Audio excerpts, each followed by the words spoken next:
दक्षिण भारत के राजवंश।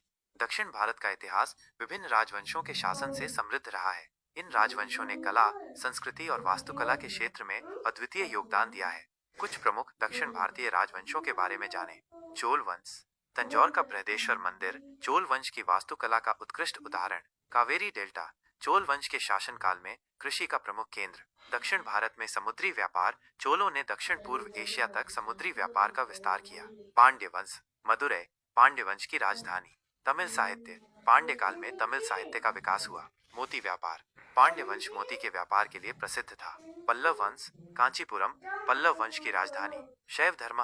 पल्लव वंश शैव धर्म का संरक्षक था। दक्षिण भारत में कला और संस्कृति। पल्लवों ने दक्षिण भारत में कला और संस्कृति का विकास किया। चालुक्य वंश। बादामी।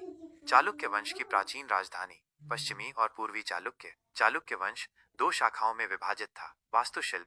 चालुक्य वंश के मंदिर अपनी विशिष्ट वास्तुकला के लिए जाने जाते हैं। राष्ट्रकूट वंश। एलोरा गुफाएं राष्ट्रकूट वंश के शासनकाल में बनाई गईं। दक्षिण भारत में राजनीतिक शक्ति। राष्ट्रकूटों ने दक्षिण भारत में एक शक्तिशाली साम्राज्य स्थापित किया। विजयनगर साम्राज्य। हम्पी विजयनगर साम्राज्य की राजधानी। दक्षिण भारत में हिंदू धर्म।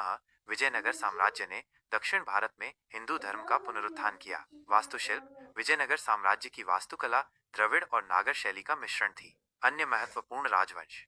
काकतीय वंश। होयसल वंश। सातवाहन वंश। यह सिर्फ कुछ प्रमुख राजवंशों का संक्षिप्त विवरण है। दक्षिण भारत के इतिहास में कई अन्य राजवंशों ने भी महत्वपूर्ण भूमिका निभाई है।